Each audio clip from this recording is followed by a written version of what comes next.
Have you ever wondered what it's like to have a sibling who's wonderfully different and needs extra medical care? Get ready to find out. I was so excited, but I did not realize I was about to become a super sibling. My doctor thought the new baby might have Treacher Collins Syndrome, TCS, just like my dad. Some babies. Hi, everybody. I'm Tiffany with Dr. Cheryl Lewin's office. I'm her Microtia Patient Liaison, and I also have a son with bilateral microtia and atresia. And now we have a very special family I'd like to introduce you today. They've written a couple books. Actually, Chloe has written one and her mom has written one. And I'm going to let them introduce themselves. Hey, I'm Dad Duane. And I'm Becky, mom. Sure. So I grew up with Treacher Collins Syndrome. So, the movie Wonder is essentially portraying that. So if you've seen the movie or read the book, that's my childhood. I was born without ears, no cheekbones, cleft palate, and extremely hard of hearing, 75% hearing loss. So I was brought into this world as a big surprise, spontaneous case of the genetic syndrome. So my parents were not ready for this. And nor were we, right, as a society, as ready for this, but had some amazing doctors. Got my cleft palate surgery at 6 months, and then I got a hearing aid pretty early on, about the same time as well. But it wasn't this nice little thing attached to my head. I had this white chest pack that looked like a bra, and I was a boy, which didn't matter until middle school. I had to use the phone upside down. Everybody always thought that was kind of cool. Um, and so I just had kind of an extra special childhood growing up, like needing to have little bitty ears and have a band to hold my glasses on, wear this crazy contraption to be able to auditorially interact with society. But yet I was stubborn and would not learn ASL or any of the other stuff.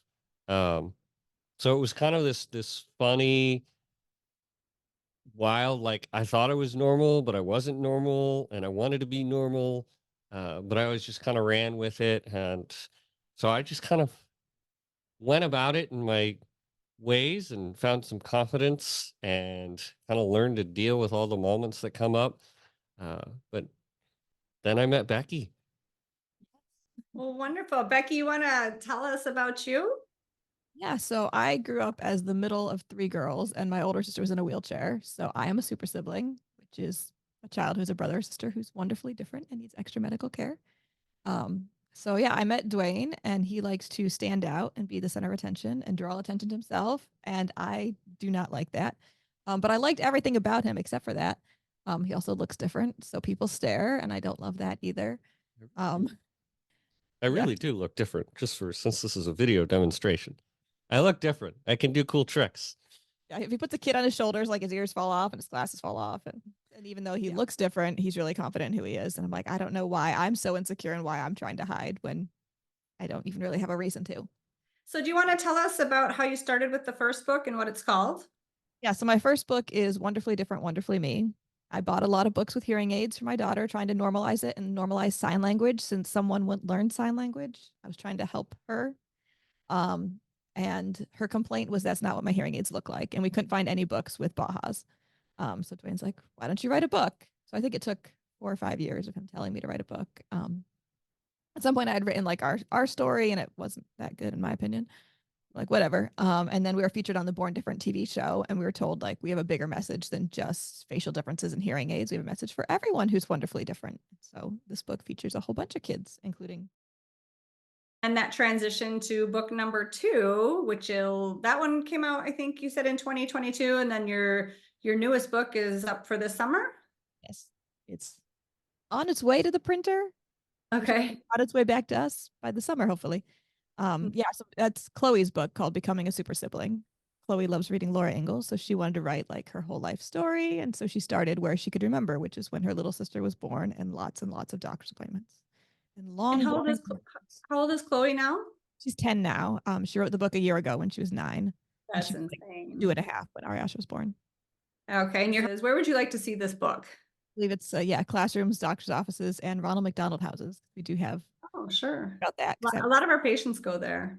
Yeah, we will just probably conclude this little live chat here with a read aloud that has been pre-recorded by Chloe. Super excited to, get some excerpts by it. And then we'll also put the links in of how they can purchase it. Do you want to promote any websites or links?